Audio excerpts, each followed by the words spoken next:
10 days in, I got 10,000 followers. 10 days into TikTok. 5 months later, got my first million. Now you're 5 years in, you've got over 10 million followers. I was also kicked out of my home a lot, and so I went through homelessness a lot. Have you talked publicly about your parents abusing you? No. I'm curious with the attacks on you and then TikTok accusing you of all of this stuff. I was getting canceled and crucified online. Because of how traumatic that was, I still carry receipts that I got from the motels. And at this point, I was running below empty. I had nothing to tank. And then in that moment, almost everything became clear to me. Last year, a TikToker went viral for raising money for a homeless woman and then was embroiled in controversy for being accused of taking the money instead of giving it to her. Choi is the man behind the story, and he's actually an incredible soul. He shares today on the podcast about his approach to comedy and humor, how he deals with tough theological issues in his content, reaching hundreds of millions of people. And he addresses and debunks, finally, some of the accusations about his care for a homeless woman that he felt God was calling him to help. This conversation gets into Reed's childhood and some of the difficult life experiences that he faced that shape his approach to comedy and content. And we also discuss the role of the spiritual in creating content that can move the hearts of millions. Reed also opens up about his personal life and shares some stories that he's never shared before publicly. And you guys, don't forget to be subscribed to the show. Make sure that you've clicked that subscription button and hit that like button. And if you're listening on podcast, leave us 5 stars and a review. That helps the show reach more people. Also, don't forget to check out rosereport.supercast.com. We're building up a great community over there with a lot of behind the scenes access as well as ad-free episodes. Go check it out at rosereport.supercast.com. Reed Choi, welcome to the podcast. Thanks for having me. The comedian, the content creator, the entrepreneur. I'm just a very cool stuff. Yeah, normal guy. Very funny guy. Thank you. I think I was telling you earlier, I first saw your content. I didn't know you or know that you were pro-life or any of your background, but it was some video on TikTok. And I was like laughing hysterically, showed it to my husband. He thought it was funny. And then I got to meet you recently at the Young Leaders Summit. And then here you are. Thank you for coming in. I'm so excited to talk to you. You've got over 10 million followers on your accounts. Most of your content is funny. I mean, it's hard to do humor, but you do it really well. So congratulations on that. I try. Tell me about, first of all, Reed Choi as a kid. I heard earlier you're an only child, but what was it like growing up? How young do you want me to go? As early as you can remember. Man, okay. What's your first memory? I think because I was an only child, I had to learn to be good with my imagination because there was rarely anybody to play with because my parents would, I don't know, they just kind of leave me alone, just let me do my thing.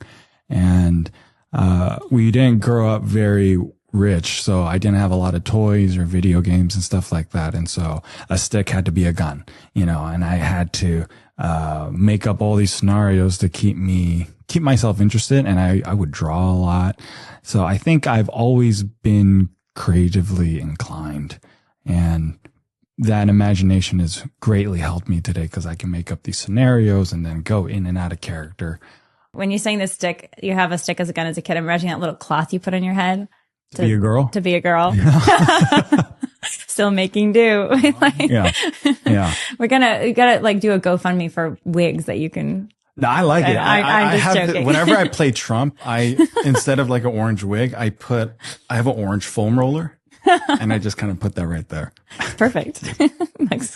We know what you're doing. It's great. So and you're from California.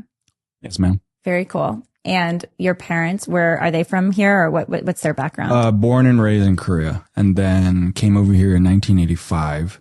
So I was the first generation born in America. Amazing. Mm-hmm. You were talking earlier, and you speak Italian? No, unfortunately. Oh. Not even a little? Not even a little. Do you speak any other languages? Tiny bit of Spanish, but nothing that I wouldn't say I speak Spanish. Okay. Yeah. What about you? Do you feel more Italian than American, or do you just feel more American? I definitely feel Italian, but I'm definitely American first. Okay. I mean, I would dare to say Italian American, but I'm American first. You have that sass? A little bit. My brother recently got his citizenship, and my mom, because she's second generation. And the Italian consulate actually opened it up. So if you have grandparents who are Italian, you can become Italian. So they did all the paperwork and they became Italian. And then I was going to be able to ride on their coattails but then they shut down the program. Can you cook like an Italian? Yeah. Husband's a lucky man. Yeah. Well, we're both lucky. Yeah. Oh, that's a great answer. That's the old school, pass on the generational recipes. My mom calls it peasant food, but Korean food is all peasant food. We've been in the third world country for so long. Yeah. So what so did you grow up cooking, or what about you guys? Yeah. I love to cook. Yeah. I worked in a lot of restaurants when I was a kid. So. Oh, really? I love cooking. So I've also done my fair share of cooking thirst traps. So what do your parents do, and what do they think about what you do? My father is a pastor, and like I said earlier, when I first started doing it, they were like, what are you doing? You're just going to film videos? And they're very worried. They're like, hurry up and become a doctor. But as soon as I started doing well and I was able to pay a couple bills here and there, take them out for dinner, they were much more comfortable. And now I think they are quite proud. You went to Berkeley, right? Yes, Berkeley. And you studied English. I was an English major. Did you have any idea when you were going to UC Berkeley that you were going to end up doing TikTok full time? No, not at all. I was so anti. When I was at Berkeley, I was just solely focused on trying to make sure that I can be the best writer as possible. And by being the best writer, it would make me the best thinker that I can possibly be.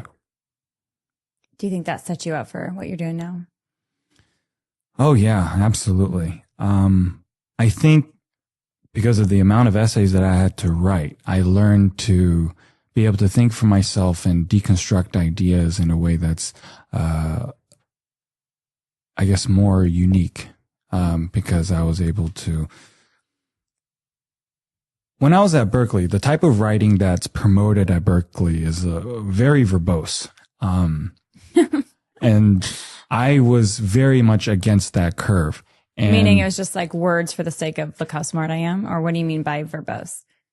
Like the Ernest Hemingway school of thought is that the most simplest sentence, the sentence without any fat, the sentence that pervades the idea that you're trying to convey, without adding any flowery language, is the perfect sentence. And that you should never use a big word unless it has to be there, like you deserve to use it.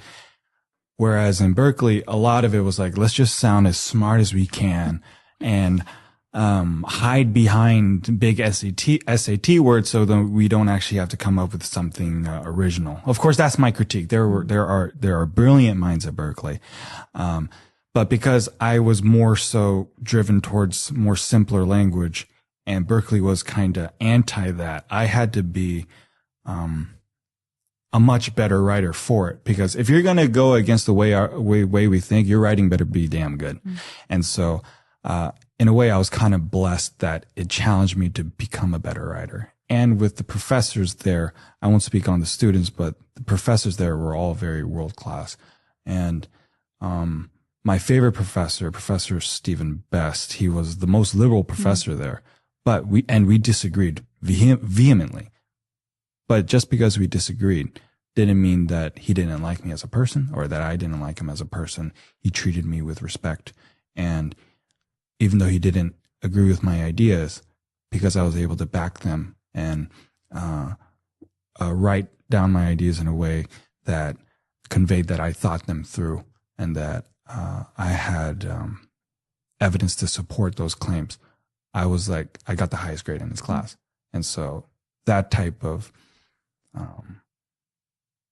you can disagree, but you can still be respectful and treat each other humanely. That was a beautiful part of my education. So it's interesting because you're this big TikToker. You're hilarious. We're going to look at some of your content soon. I love it because it weaves in faith and like some cultural, political themes occasionally, but it's pretty, I feel like your takes are pretty fresh. They're not like hard right, hard left. They're kind of are independent, which I really appreciate. But I'm curious about your faith upbringing because you just mentioned at Berkeley, you had this professor you didn't really agree with. You talked about your dad and your mom a little bit. Did you have a faith growing up? How did that evolve or change? 7 Weeks Coffee is America's pro-life coffee company on a mission to fund the pro-life movement, one delicious cup of coffee at a time. And they check every box. This is pesticide-free, mold-free, organically farmed, low-acid coffee that is absolutely delicious. 7 Weeks Coffee donates 10% of every single sale, including the sale you can make today, to pro-life pregnancy centers. So go to 7weekscoffee.com and save 15% forever when you subscribe, plus get a free gift. And exclusively for my listeners, use code Lila for an extra 10% off your order. That's a 25% total savings on your first order, plus your free gift at 7weekscoffee.com. Did you have a faith growing up? How did that evolve or change? Yeah, I was, my father's a pastor, so I grew up Christian. I would probably be a really strong Christian, and then I was saved at 15. But then I lost my faith, also around that age as well. A big part of it was because I grew up in a abusive household. And my father, who's a pastor, kind of embodied what it meant, what church meant to me, what God meant to me. We call it Father God. And so to this day, the idea of a loving father is so foreign to me. Like what most people, most believers in our generation have down is the love of God, but they lack the fear and the reverence. For me, it's flipped. Me, I get the reverence any day. I get the fear any day. I get that. But the love of God, I always struggle with. And so I was also kicked out of my home a lot. And so I went through homelessness a lot. How old were you? The first time I got kicked out, probably less than 5. I wasn't going to school at that point. So that was like the first time. How did you get kicked out of your home at 5? What did that look like? Well, it happened twice when I was at that age. So dropping me off at a park or dropping me off at a laundromat. By yourself? Yeah. For how long? The first time was like maybe half a night or one night. And then the second time was about a full day. I mean, I think anyone listening to that is probably thinking, well, that's not legal. You can't just leave your 5-year-old alone in a park or, at a laundromat. It's not safe. No, it wasn't safe. It was so bad. Yeah. Were your parents having a mental health issue, or were they angry? What was going on that happened? I wouldn't call it a mental health issue. I just think this is like a difference between Eastern and Western ideology. The word abuse tends to have a much more strict definition than in Eastern ideology, whereas the West tends to have a little more loose definition. I don't think that's the way to raise a kid, but it's not that unheard of in a Korean household. No. To take a 5-year-old and drop them off somewhere for a day and think that that's not abuse. You're saying your parents, when they were doing that, they did not think this was abuse. They thought we're teaching Reed a lesson of some kind. Yeah. I'm teaching him that, he needs to be more grateful for what he has. Yeah. I'm sorry that you went through that, Reed. That must have been terrifying. It was pretty scary. Yeah. Do you talk to your parents about that now that you're older? They're older. Maybe they have different views on it now. Have you guys discussed that? That was like a bad thing, but I don't know. I guess it's weird. It was scary and it sucked, but when I think about it, it doesn't really hurt. So it's not like I need to talk about this with you and I need an apology from you. I never thought about it that way. And now you don't feel like it's in the way of your relationship now with your parents? No. There were some things that maybe the last time I got kicked out, that's when I was homeless for about 2 months. That one was the toughest one. And, how I even led up to that, I developed a lot of resentment, because for the longest time, I was told that all these punishments that were happening to me was my fault. And I believed it until finally, right around when I was a teenager, I started thinking for myself, and I started comparing myself to my peers. And I was like, okay, maybe you're getting hit all the time, not because of something that you did, but they got something that they're not dealing with. And once I made that switch in my head, that really pissed me off. Because I was like, how dare you let me think that for my entire life, that everything was my fault. And I wouldn't really let that resentment go until I was around 20 years old. And it was only because, and I think a big part of the reason why I didn't crumble as a child with all that pressure is because I had my aunt and my grandparents. I didn't get that unconditional love from my parents, but I got them from my grandparents. One thing that I've always said was, like, when I was a kid, was that, like, my grandparents are like my heart. My aunt is like my soul. And I wasn't getting what I needed from my direct family, but I got it from my grandparents. And my grandmother's sort of last wish was that, like, I want you to make up with your dad. Like, I want you to forgive him. And I wasn't ready to forgive him. But because I love my grandma so much, I was like, okay, I'll do it. And I did it the next week. And I remember, we met up in front of, not a Dunkin' Donut, a Krispy Kreme.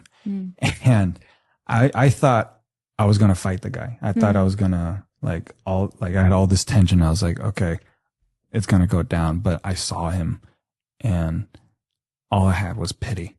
Because the 3 years that I didn't see this guy, it looked like he aged like 15. And the image in my head that I had of, like, this tyrant, this strong dictator, patriarch, it was completely destroyed because all I saw was, like, a weaker old man in front of me. And the rage was just kind of gone. Not that, like, I forgave him right away. That took, like, about 6 months, but it did. What about your mom? Did you have any kind of experience with her? I mean, she sounds like she was in on the abuse. I don't know if that's fair to say. Should she drop you off at the park too and leave you alone like that? Or was that more she just couldn't stop your dad from doing it? She's done it a couple of times, not nearly as much as my father.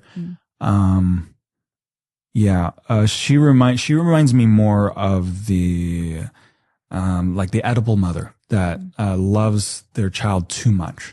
But I have to say, they are also good people. Okay, I was going to say, I was actually going to pause the podcast for a minute because we went down a line that I wasn't, I think neither of us were maybe, like, anticipating.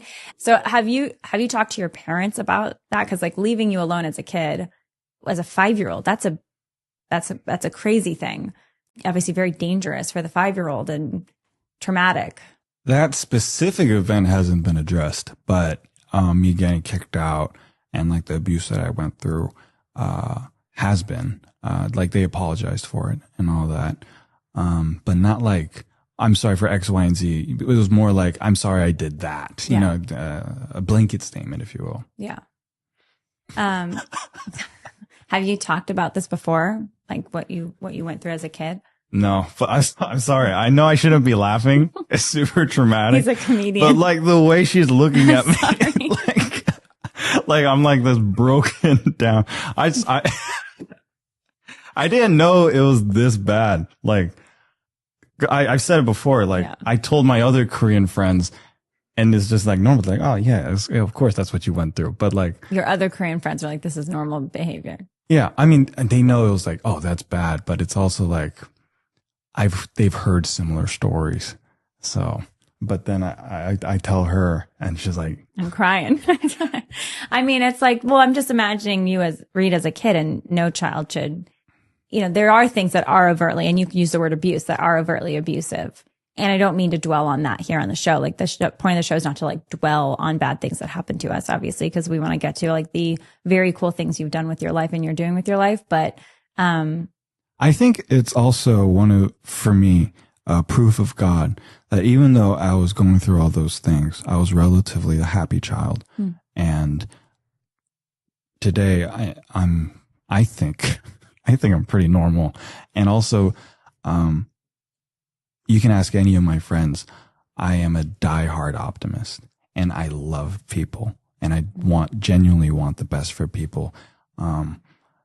I am an introvert, so I do get like tired out if I'm around too many people for too long, but still I love people. And I will die an optimist. That's resilience. I think so. Less so because I'm resilient, but more so because I think I have someone up above watching out for me. You absolutely do. It's summertime. It's the time of barbecues and cookouts. It's time to get your Good Ranchers subscription going on. Good Ranchers sources 100% of its chicken, its beef, its pork, its fish from the United States, from good ranchers, and farmers in the USA. You might not be aware of this, but 85% of the meat that you may buy in the grocery store or the chicken is actually from outside of the United States. They'll put product of the USA on there, but it's actually imported in from other countries. And the quality can be hit or miss. With GoodRanchers.com, you know exactly where your meat is coming from. Local American farmers and ranchers.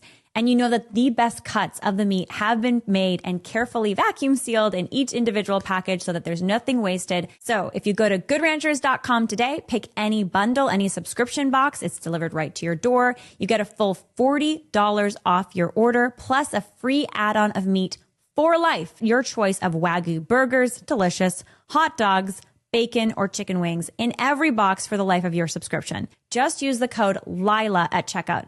Use the code Lila at checkout at Good Ranchers for $40 off your order, lifetime free add-on, as well as fast and free shipping. Enjoy your American meat delivered. So you were talking about your faith. You fell away from your faith at 15. The same year, it sounds like you found faith. Can you share what happened? It was around that time. Okay. I don't have like a direct, I can't remember exactly when I got saved. I just know it happened around that time. But what happened? How I got saved? Well, yeah, how you decided, okay, I want to accept Jesus. I want to be a Christian. And then similar time frame, you decide I'm leaving this entirely. Oh, I see.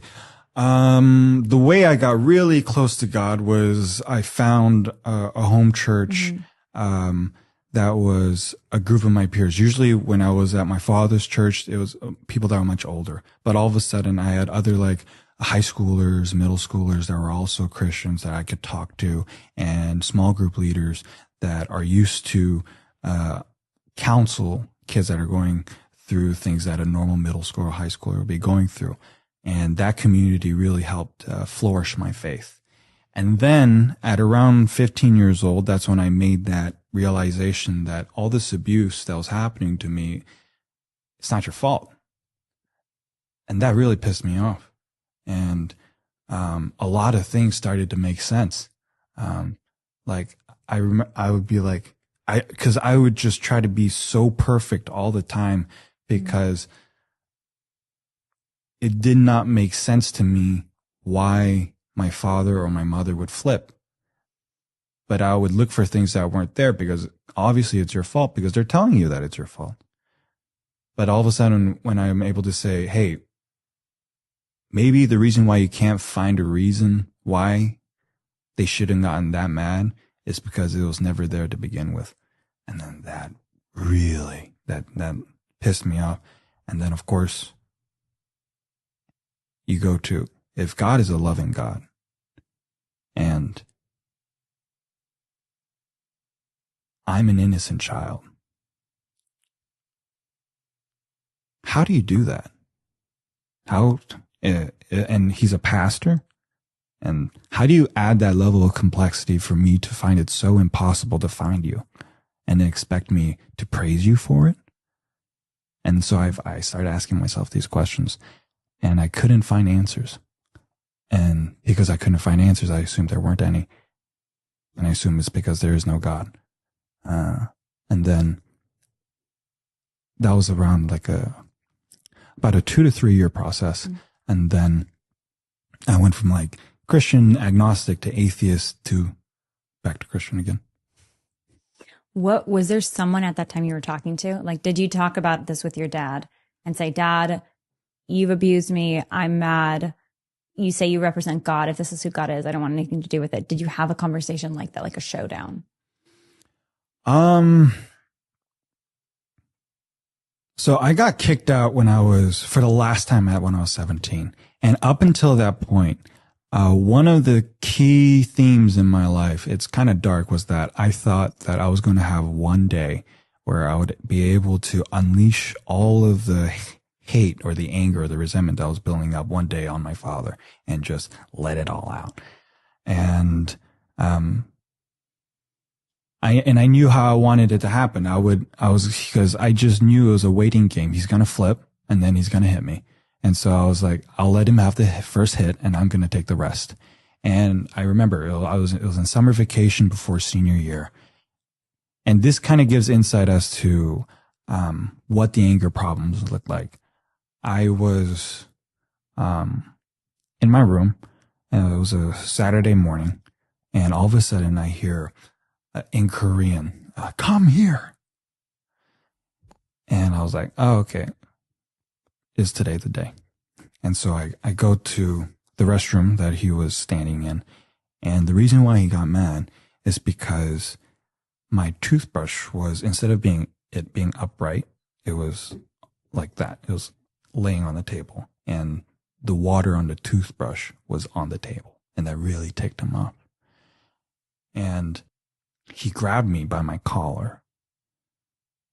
And I raised my hand up, getting ready to hit him back. And this is the first time I've ever done anything like that. So he got really surprised and really mad by that. And so he started cussing me out in Korean. And then he grabbed me by the collar and then headbutted me, pulled me and headbutted me. And then screamed at me, telling me to get out. And I remember I was like in my room getting my things. I don't know why I didn't fight back right there, but I didn't. And I went in my room, getting my things because I was used to doing this. And all of a sudden he runs into my room, throwing haymakers, just throwing punches in every direction. And then, I was like, oh, okay, it's happening now. And so I started throwing punches, back, but my mother got in between us within like 10 seconds. Like I didn't get anything out. I felt so cut off from what could have been a really, emotionally toxic cathartic moment, but it didn't happen. And then that's when, I got kicked out for the last time. And then, he cut me off, everything. I had my own bank account. He restricted access to that. And so I wasn't able to access the money that I saved myself.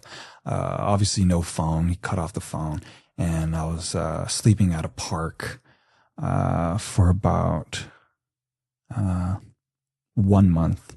And then I was able to get access to, my bank accounts. There was a little bit of hiccup there. So it took another month before I was able to get full access. I exhausted my list of friends of like staying at places, but I was able to last another month to the point where I was able to get full access to my bank account, where I saved, just about $3,000, which lasted my senior year. I'm curious and thank you for sharing all of this. And when you're in senior year and you have this money, did you live at a hotel? Like, what were you doing? Where did you live at that time? So Koreans, we have our own Korean newspaper, and then there will be less than legal listings on these newspapers. And so I think it was exactly $550 a month. I was able to stay in a room that was about half the size of the studio. And for senior year of high school. Mm-hmm, yeah. And it sounds bad, but it was the first time in my life where I could breathe. And so like if people saw this living situation I was in, they might think that like, oh, it must have been really tough for you. Mm-hmm. But it was the first time in my life where I didn't feel this oppressive pressure 24/7, and I can just kind of think on my own, and it was liberating. It was awesome. And it was around that time, because I have this time to think freely. I also, it was kind of a turning point in my life because I felt like I was so behind my peers. I started reading voraciously, and getting every book that I can get my hands on. And as I developed myself as a critical thinker, I started attacking my faith and approaching the Bible secularly. And I was like looking for contradictions. It reminds me of Matthew 5, seek and you shall find, ask and it shall be given to you, knock and it shall be opened to you. As humans, we are creatures of focus. And so if you look for things that are wrong, that's what you'll find. And if you look for things that are right, that's what you'll find. And I think the Bible is the same way. Whether there was contradictory evidence or not, I wanted to not believe. And so I found the things that convinced me, and I didn't look for the things that would convince me otherwise. Bed sheets matter. You want bed sheets that are silky, smooth, breathable, made from good materials that are healthy for your skin. I've been so thrilled to sleep on sheets made by CozyEarth.com. Cozy Earth sheets are made from viscose from bamboo, and they are the silkiest, softest sheets that you will ever sleep on. They also wash really well. We've washed ours now many, many times, and they're still as silky as they were on day one. Cozy Earth also has the most premium and comfy cozy robes. They have these wonderful viscose from bamboo pajamas. I also wear those. If you want to buy a gift for a loved one, a gift for your spouse, a gift for your parents, if you want to buy a gift for yourself, go to CozyEarth.com today. Use the code Lila at checkout for a full 40% off your order. Get your sheets, get your robes, get your joggers, get whatever product you think you most want to treat yourself or your loved one with, and go to CozyEarth.com using the code Lila for a full 40% off your order. I think about your life trajectory and now what you're doing now, you're a comedian, and you're a very good one in my view. And I do think comedians really understand the dark side of human nature. They understand the darkness that exists out there. There's gallows humor, obviously, as part of the comedic exercises. But so I guess this is where I'm going with this, is your childhood and some of the tough things that you've experienced, some of them that you've never even shared before that you're sharing right now with our audience. Do you think that those maybe prepared you in a way with an understanding even of human nature for the kind of comedy that you do? Or how do you think it impacted the comedy that you do? Might be a better question. I think it forced me to become an optimist so that when I go through trials now, I've learned to not worry about the things that I can't change and focus on the things that I can. And when I find myself going through maybe a depressive episode or something like that, through trial and error, there's this saying that's like, the worst time to look for a coping mechanism is when you need one. I'm really lucky to have really good people in my life that I can rely on and lean on. But sorry, I'm going off topic. With my childhood and the trauma, I think if I didn't make myself laugh, I probably wouldn't be here. It was trial by fire. I was forced to be able to find the things that could be funny because of how dark the world was. And I guess it was proof that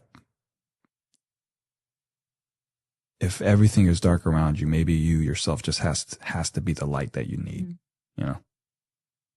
At what point did you feel like you came back into faith and you had a different view of God, not as someone who was angry, who permitted your father to abuse you, but this was a God who loved you, and any hurt that your parents did to you wasn't God's hurting of you, but it was him allowing them to have free will? When did all of those pieces come into play for you? In 2021, I lost my grandparents. So sorry. It's okay. It was the first time in my life, funny enough, where I felt actually suicidal. Like I actually just wanted to die. And it happened in succession. At first it happened with my grandmother getting a heart attack. And when that happened, I realized I was being selfish and there's other people that I need to take care of. So you can't kill yourself right now. And then my grandfather passed about 40 days later. And so I had to take care of my family like that and take care of my aunt and make sure that she was okay. And then my grandmother passed.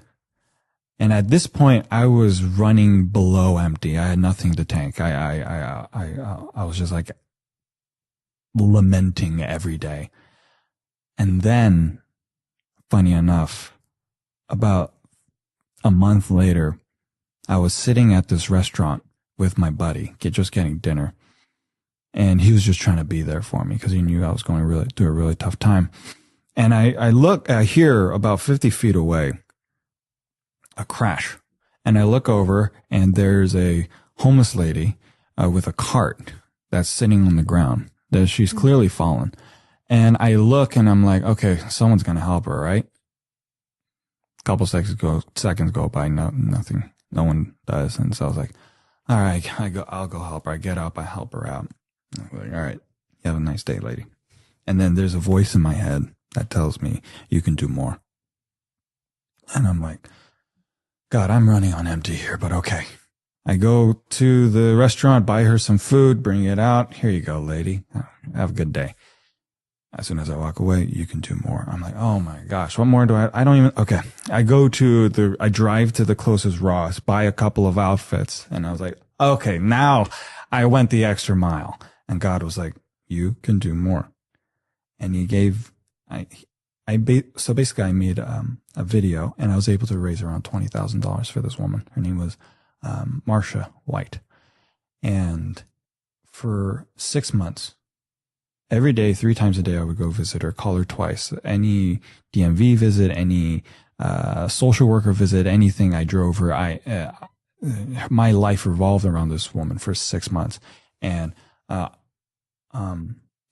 was, again, running on zero. I had nothing to give. And it was only the Holy Spirit that gave me just enough to do the next thing he wanted me to do for this lady. And this whole time, I would be getting crucified online because people thought I stole money from this woman.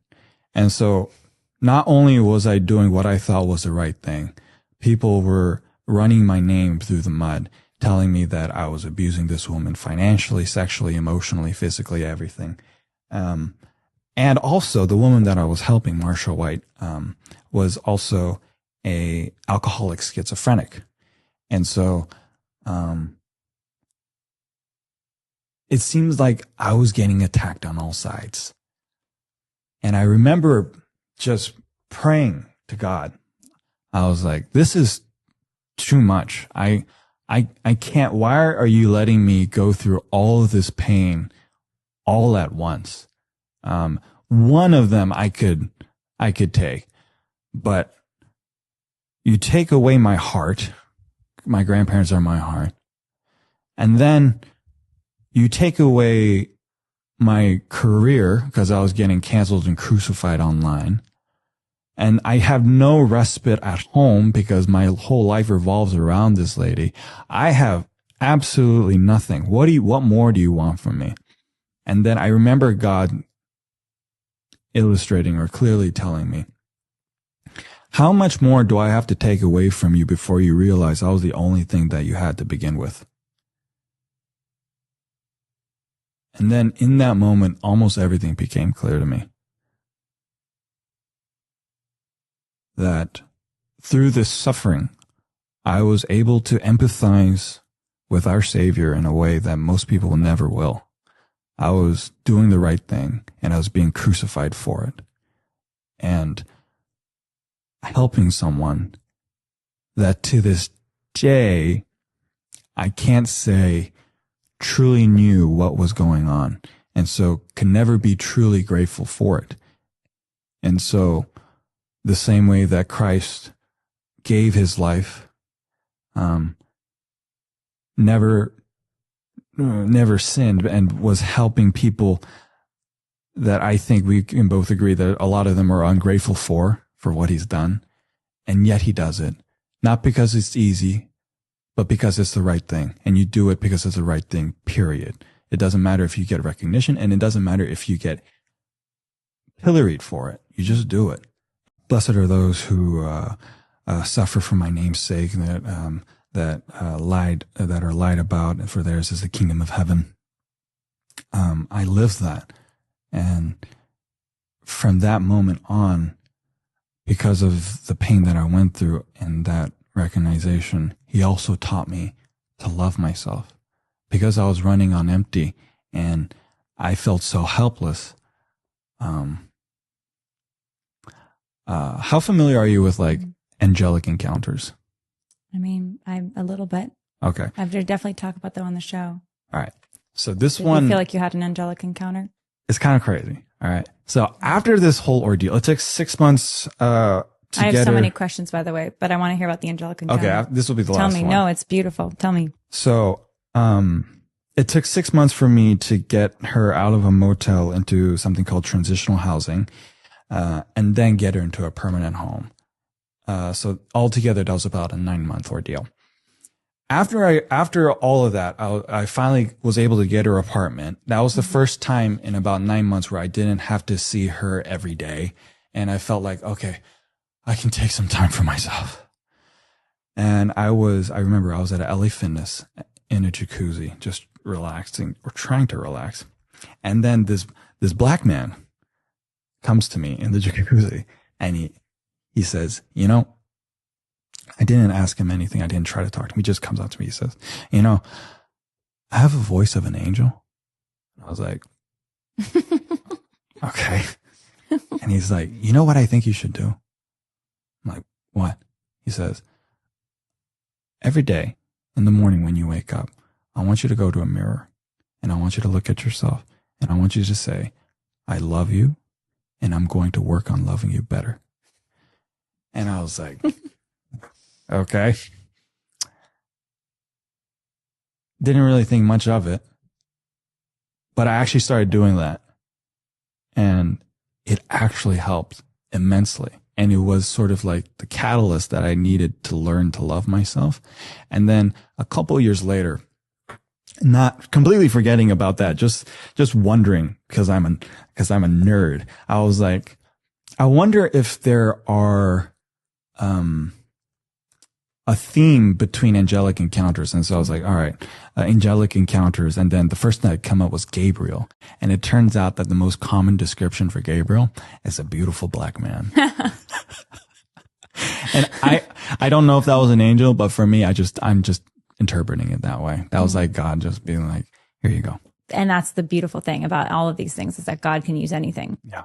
And maybe it was an angel. Maybe it wasn't. We don't know, but he used it. It doesn't matter for you. because it worked. And it worked. Mm-hmm. And it's in line with God's teaching, because God does want us to, love our neighbor as ourselves, but to see that we are made in his image and that we are loved by him.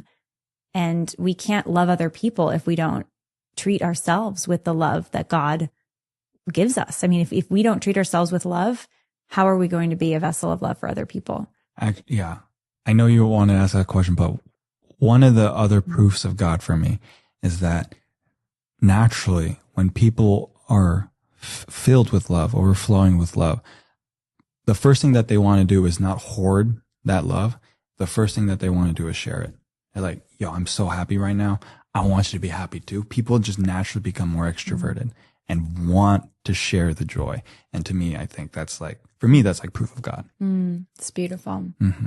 You were describing all of this, this crazy encounter really with Martha, meeting her. With Marsha, meeting her. I was actually reading a news article where they said Martha, which it looks like they got the name wrong. I did that first to protect her identity. Okay, interesting. But she passed away last year.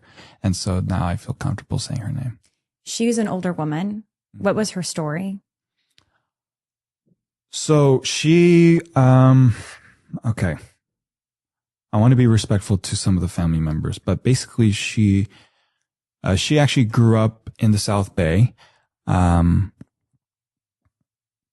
She had a difficult marriage, got divorced, and was an alcoholic from an early age.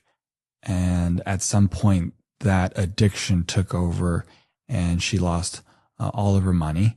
And then she became homeless. And while homeless, she developed certain psychoses, one of them being schizophrenia.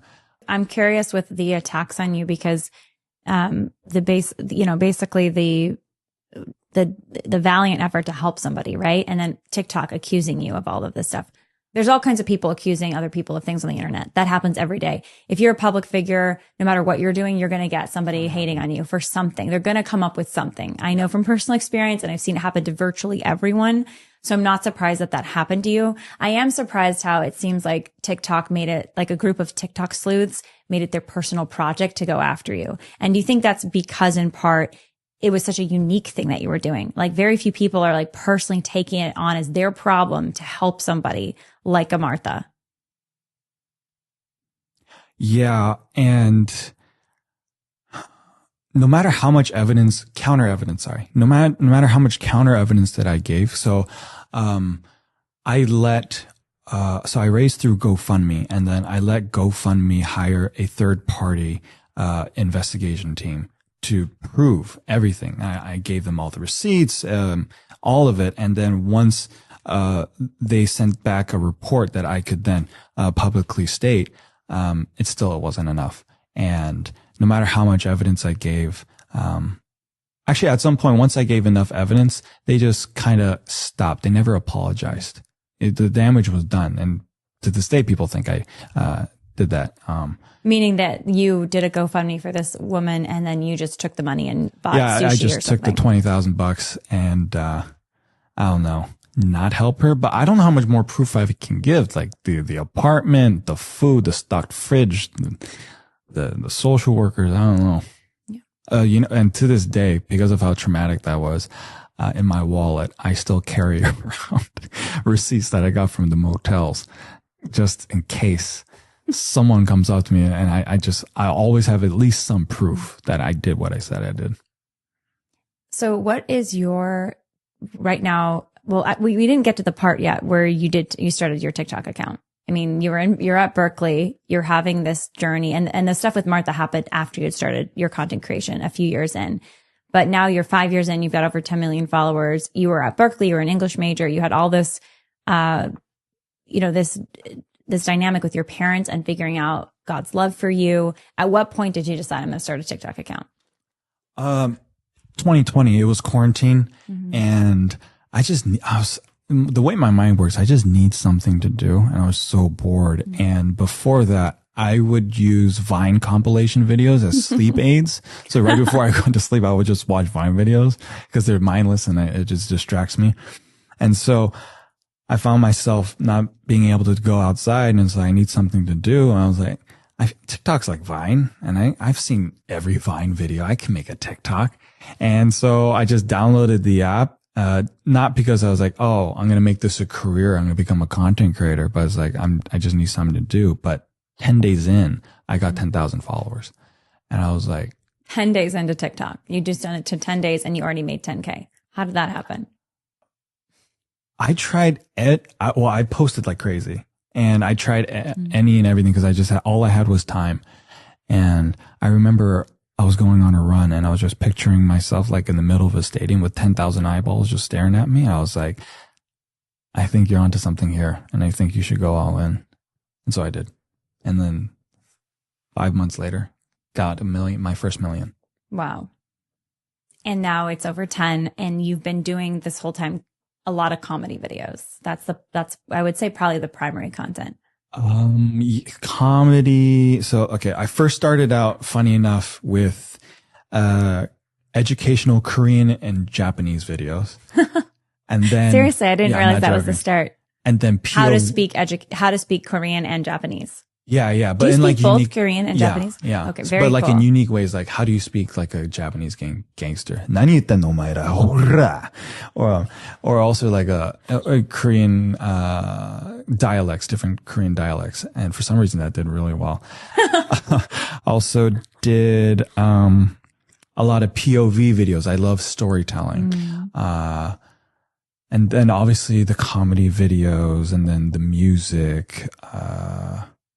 Yeah. So for me, I never wanted to be pigeonholed as, oh, you're that Comedian. guy, I just want to be known as Reed Choi. And I think largely, by the grace of God, I've accomplished that. So your original plan was, I'm going to have fun with this, and I'm going to also make this my living because I can. And you had obviously a knack for it. What's the approach you take to content creation? How do you decide what to create? Okay. It's changed over the years. The first 3 years I would post 5 times a day, every day. And that was largely dictated by trends in the algorithm and also me like being a nerd and dissecting every video. Like I had like notebooks filled with like, okay, frame by frame, why do I think this video went viral? And you do that every day for 3 years and it sort of becomes automatic. It's like subconsciously, it's like tattooed into who you are when you think of content.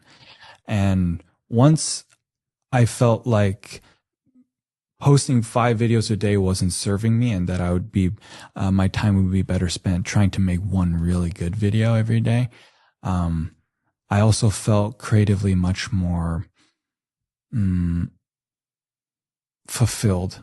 And so now when I post a video, it's mostly just dialogue and I'm trying to, convey the ideas that I think are thought provoking. And a lot of it is, I'm just like asking God, like, hey, what do you want me to post today? Or, if it's a video that's not Christian, I'm just like, okay, God, even though this isn't directly about you, make sure that this is a video that you want me to make, And I don't bat 100 every time, but I try to stumble forward. What's the sense that you get when you think God is in the video, like God's will is in support of the video versus not? How do you make that calculation? And I'll say one quick thing before you answer about that, because we were discussing this on the show recently, actually, with Jonna Schuster, who wrote this beautiful book called Hearing God's Voice. And she was sharing how there's like these 4 different parameters you can use for understanding if this is God's voice or not. The first one is God's teaching, obviously. Oh, yeah. The Bible. Yeah. We're Catholic, so the magisterium of the church, you have 2,000 years of church teaching, which is incredibly helpful. The second one is the character of God. Like, is this within God's character? Is this goodness? Is this truth? Is this beauty? Then there is also the question of, does this bring about fruitfulness in you as a person, right? Because if you're doing something that's not fruitful, it's not bringing the fruits of the Holy Spirit. You're like, is this God or is there something else going on? What's your framework that you use? Yeah. So for me, number one, and it's the reason why, I just like memorizing the Bible. So like the book of James, I can recount from beginning to end and we're called to write his word on our heart. Right. And,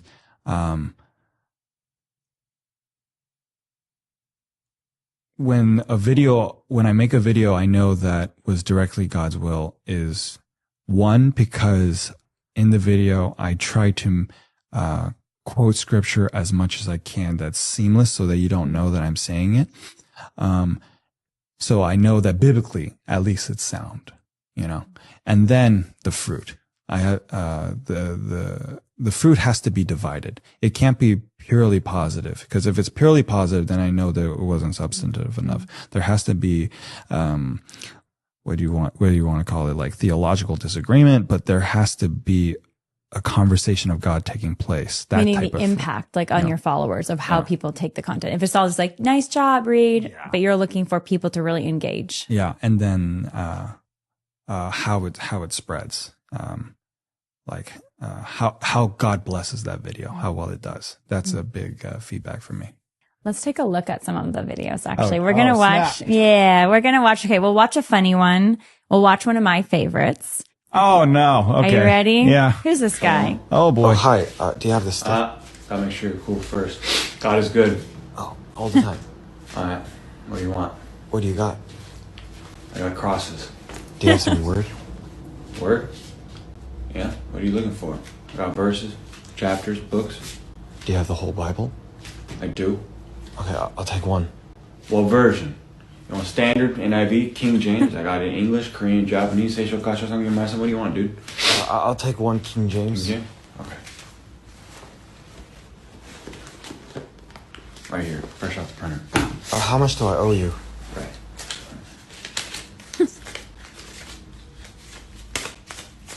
Here you go. You're giving me money? Yeah, just make sure you give back the 10th. I don't owe you anything? Don't worry about it. He paid for it all. What does that mean? Who paid? What do you mean, what does that mean? Have you not read the... Freeze! Put your hands up in the air. You got it. Okay. Oh, wait, what? All right, that was my Hold last on. Bible. I gave them all away, and I ain't never gonna tell you nothing. Christian size, C's up, B's down, B's in and B's above, and C's in Christians, of course. Wait, this Anyway, is not the his one last I was word's thinking with criminal. this one. Jesus loves you. Fair. That's fair. Why did I say it like that? Wait a minute. Okay, let's pull up another one. All right, this is a funny one. Very funny. This one's called Introverts at a Party Be Like. No, take that away from me. Okay.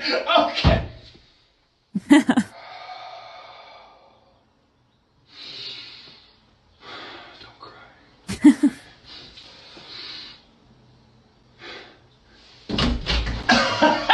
The party's back. People love that one. It's good. It's good. All right. My favorite is the serious one, which is also funny. It's just very, I don't know how to describe it, but we found it. Sorry, so many guys. Catholics Okay. like this video. So many Catholics. I'm not joking. That's because the theology is pretty good. You Thank pretty you. I got the appreciate theology that. going on, Reed. Okay. If you are such a loving, powerful, good God, why do you do nothing about the suffering, poverty, evil in this world? Do you think you are a good person? Yes, of course. Then why, when I have given you enough power, food, money to help others, have you done nothing? Is that a good person? What can I do? I can barely survive as it is. And whose fault is that? Have others with less not done more? Have you been such a wise steward of your time, so selflessly generous, so fiscally responsible, or have you squandered it away? I have made you in my image, and yet you convince yourself that you are powerless? You know deep down inside that thousands of people are waiting for you to live up to your potential, and yet you throw it all away. I gave you a back to carry weight, not turn it on them. You think you're angry? I am enraged when I see you squander away your potential where thousands of people are waiting for you to cultivate. If I answered your prayer and got rid of all this evil, have you ever stopped to think that I might just start with you? I let evil persist because I love you. Because I believe in you. I trust that one day you'll stop sinning and that you'll do what is right. Not because it's easy, but because it's the right thing to do.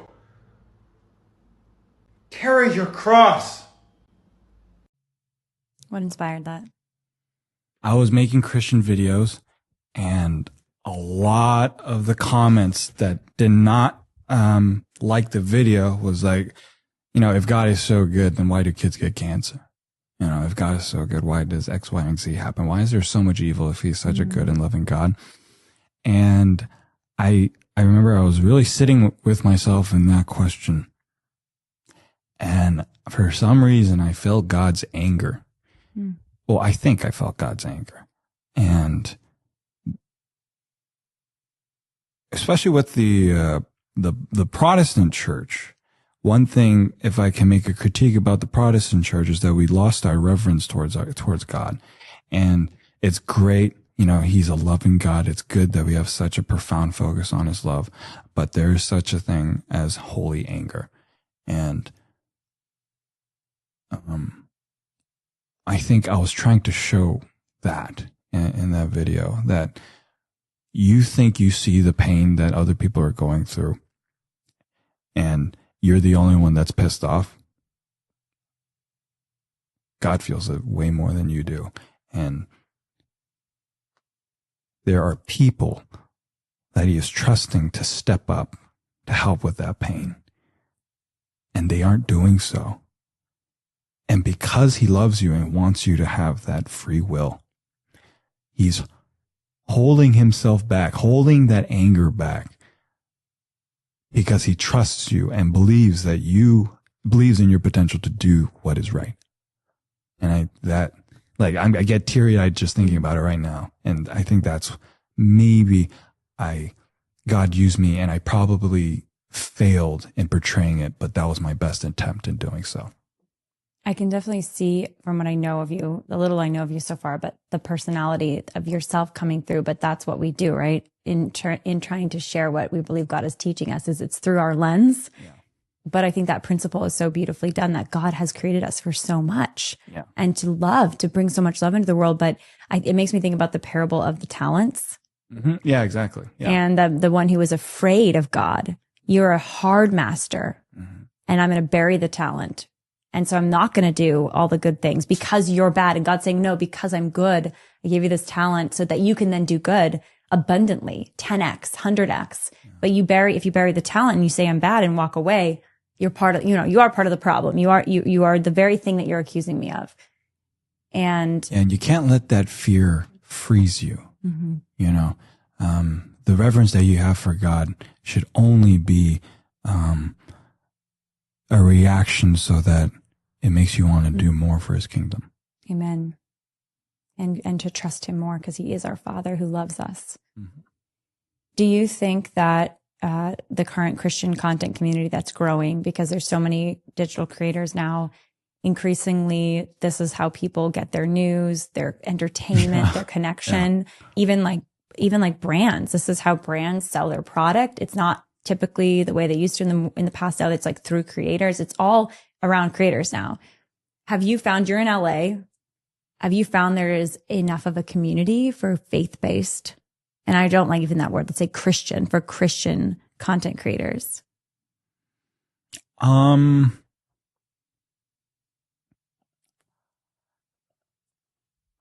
be honest, I have not been impressed by quote unquote Christian content creators.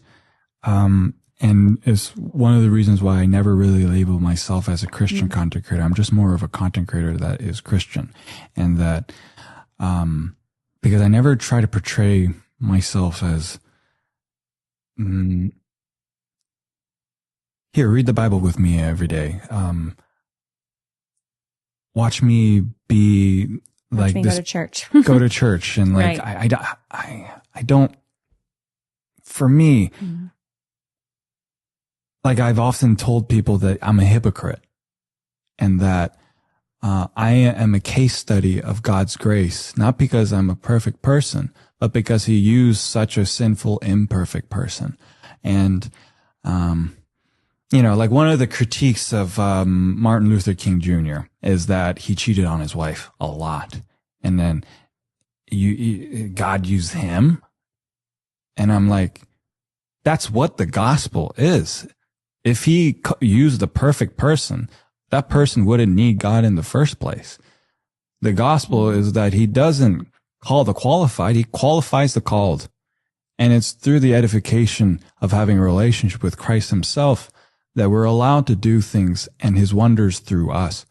But for me, being a Christian content creator, or what I see, is too much of legalism and being a Pharisee, as opposed to what I like to be is like, I try to make the most honest representation of what faith is to me. There was a video where I cursed, where I said the F word while I was praying, because I actually did that. And was it wrong? Absolutely, probably. I probably shouldn't be cursing when I was talking to the most holy being in the universe, but that's actually what I did. And I wanted to show that it's okay to stumble forward. And I'm not condoning that you pray to God that way, but I was being honest about how imperfect my faith is. And it's something I struggle with to this day. We were talking before we sat down for this interview about certain things that you don't talk about in your content. Yeah. And I'm not going to obviously give it away. We did talk about some of that stuff, but I'm curious how you approach when you're making this content. I believe you are doing it for the glory of God. I think that's what your ultimate goal is here, obviously imperfectly, as I do it very imperfectly. but you also are making decisions day in and day out about what to post, what not to post, what to say and what not to say. And your framework, of course, end game God, but there's a lot of human prudence that has to come into play here in figuring out what to say. What are the parameters you use? I've learned that because, and I'm sure you know this as well, when you have a public lifestyle, the things that are private, you learn to keep sacred, because at some point you want something that's just for you. Or at least that's how I come about it. So there's a couple of things that I keep sacred in my life. You'll never see a photo of my friends. My friends are for me. I'm not going to post them anywhere. These people are what keep me grounded. And I'll never share a video or a photo of me working out. Just for me, the gym is like a second church. It's a place where I can relax. It's a place where I can recharge. And then finally, my church. You'll never know what church I go to. I will never share that publicly. And I try to keep that as low profile as possible, because I'm keeping that sacred. I'll talk about my faith, but the place I go to recharge as a Christian, that's just for me. And I find that, like, with public life, it's one of the things that's kind of kept me sane. Is there anything like that for you? What's only Lila? Definitely my kids. Oh, you never post your kids? Mm-hmm. That's I've good. only posted like back of the heads a few times, or, if a rare occasion I'll do a child, but I'll blank out the face so you can't see, you can't recognize the child. There's a lot of creeps out there. There's a lot of creeps out there, and it's for their privacy and their safety. Obviously, like where we live, like our personal community, I won't post that. Same. I have to ask. This might be inappropriate, so you don't have to answer. Yeah. Do you get like weird DMs? Yeah. Okay. I'm sure you do too. Yeah, I know, but like for you, I'm just wondering what. Yeah. Yeah. I mean, who doesn't? I just figured maybe there was like a veil of protection or something there. Yeah. I mean, not as weird as I think other women get. Okay. I think I actually do have a bit of a protection. Do you think that's just spiritual, or is something the way that you carry yourself does it? How do you? I do think that's an interesting question. And I actually was thinking about this the other day because it connects back to like modesty. Yeah. And I do think that, and I'm not, because you could say, well, you're blaming the woman for getting the unwanted advances, and that's not fair. And I agree. You shouldn't blame people necessarily for unwanted advances, right? But I will say what you put out into the world does impact the kind of feedback you'll get. Obviously, there can be a temptation, like even with gym pictures, quite frankly, like posting yourself in the gym. I mean, I know you don't do that, right? But like for men or for women, leaving a lot of money on the table, I'll tell you. I mean, there is definitely, I mean, that's a real thing, that posting certain kinds of pictures get certain kind of engagement and send certain messages. And I do think that the women, I do think as women, we will get less bad attention if we're very careful in how we present ourselves and protect our own dignity. And that's not to blame women who get bad advances, or, this is not a blame thing. It's a common sense thing. And so, yeah, I do think that I've been able to, like, for example, someone who told me like, oh, so many men I've been, over the years, I've gotten to know a lot of girls, especially in public life. And they say, well, I've gotten so many unwanted advances, or, men being inappropriate with me. And I've definitely had a few situations in my life where there have been some inappropriate things, but I've been very good at boundaries. Like I'm not going to send a signal that this is okay. And I'm also going to, the way I present myself, not be naive about stuff. And so I think that has really protected me. And I don't think that's something that is unique to me. I think any woman can take advantage of these protections, not to say that's going to fully protect them, because there still will be bad things and bad people out there, right? I have a question though. So, yeah. Let's say you're talking to like, an 18-year-old girl, right? And because you uniquely have maybe a safer online experience when it comes to DMs or creepiness, if you had to give them just like your top 3 rules or boundaries that they should keep when having an online presence protect themselves on like social media, what would it be? For an 18-year-old, I would say don't post provocative pictures. I would say that would be a number one thing. But what's provocative to you? Yeah, I would say it doesn't really matter what's provocative to us. It matters what's provocative to like potentially most people out there, especially creeps. Okay. So I would kind well, of, there's like obvious stuff, like maybe no bikini photos, Yeah. but like, what about like, what would be the start of that line for you where it's crossing provocative? There is a gray area. And I remember my dad saying this when I was growing up, like modesty is a spectrum, right? Like what's immodest and autism. Basically, we joke, my dad's, I think he might be on the spectrum. He would say that himself, but yeah, it is a spectrum. So like in one culture, modesty will look different than in another culture, but they're both modesty, right? So I don't know that there's like a hard line, but I would say, I think a lot of women have a sense for it. If they really like take a moment and do reflection about it, they would have a sense for it. And I'm not saying to like walk on pins and needles all the time, but to be smart. So I would say, if you feel like you're not confident about what be smart means, talk to other women, maybe even more mature women who've like been through things in their life, and discuss it with them. So that would be probably the first thing. And then the second thing would be like what you do, Reed, is just evaluate what am I going to share and what am I not going to share? Because I think if you tend to share everything, that also is a potential openness that you're expressing. And then the last thing is you don't have to respond to every DM and use the block button. Like, if you got weird stuff, just block. Probably a first step is just private page, huh? Yeah, probably. Yeah. Sucks for you though. Yeah. I'm not sure how helpful that was, and it is different. Like what I grew up. So I had social media in my teen years, early stage, like Facebook, things like that. Right. I didn't have TikTok like as a teenager. So I can't imagine. Yeah. It's crazy. And one of the interesting things, it's hard for a non-believer to find older mentors. Yeah, but if you're a believer, you're just surrounded by older mentors everywhere. Yeah. It's very true. So being proactive to find people to help you. Yeah. Because I think a lot of young people too, I've heard them say things like, well, I like other young people. I just want to do I only like to follow other young creators. I only want to be with other young people. And I was homeschooled. So I always had. I can tell. You can tell, right? I mean, it's fine. I'll take it as a compliment. I always had older people with me, and that helped. I loved that, and I hung out with older people and very younger people. And I think that's actually more natural because we're not meant to be with just a cohort of people exactly our age. We're meant to be with people of all different ages. What's that girl that also was homeschooled, UCLA, was an actress. She has like I don't know if it's a podcast, but she's a YouTuber. She talks to the camera. Brett Cooper. Yeah. Are you guys close? Yeah. She was just on the show a few months ago. Okay. Yeah. Yeah. She was homeschooled too, right? Too. Yeah. Yeah. So it's true. I actually didn't put those pieces together, but yeah. Yeah. Okay. That's cool. Yeah. Yeah. She's doing amazing things. Okay. Yeah, I just put those two in together. Yeah, I just did too. UCLA. And Ben Shapiro also went to UCLA, which is also hilarious. Yes. I actually first met Ben Shapiro in Andrew Breitbart's basement. Well, actually, I know. It is a crazy thing. Well, that was the last thing I was going to ask you about. What is the media landscape and just how you think it's going to look in 10 years?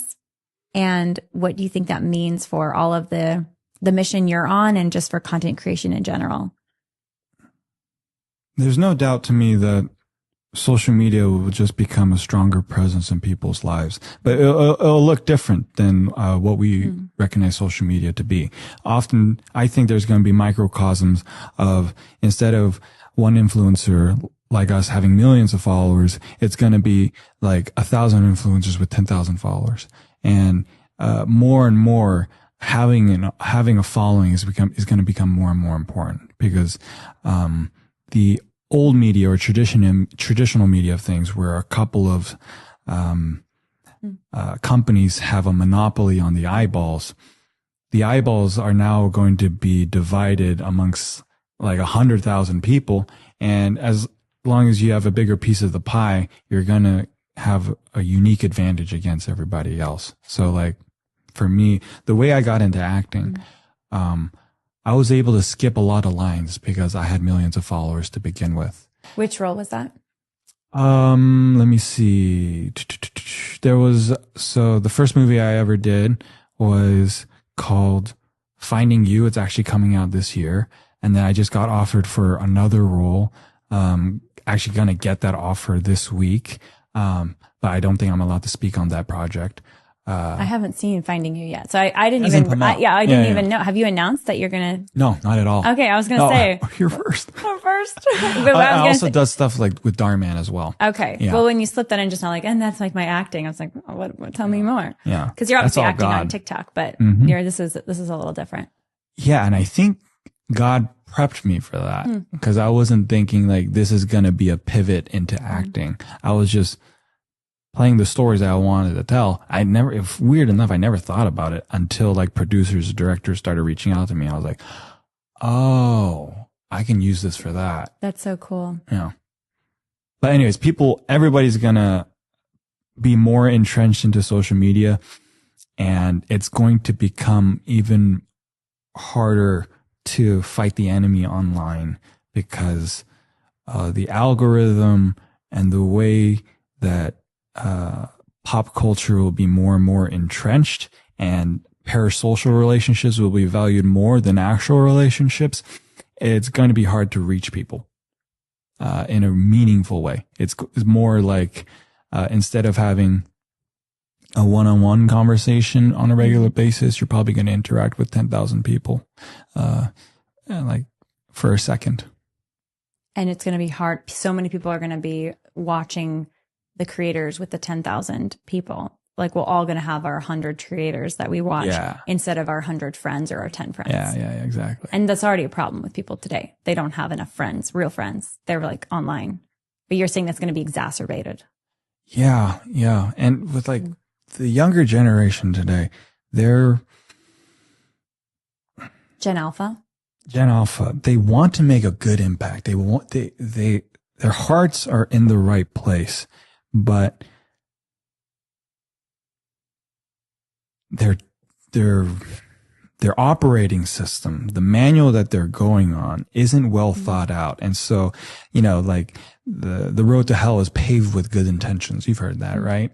I see that a lot with, the younger generation. They seem lost and they want to do good, but they just don't have the right mentor or God to be able to direct that energy. And oftentimes it bites them. Do you think they're looking for the mentors and the support, or do you think they're also part of the problem is they're jaded and they feel like they know everything?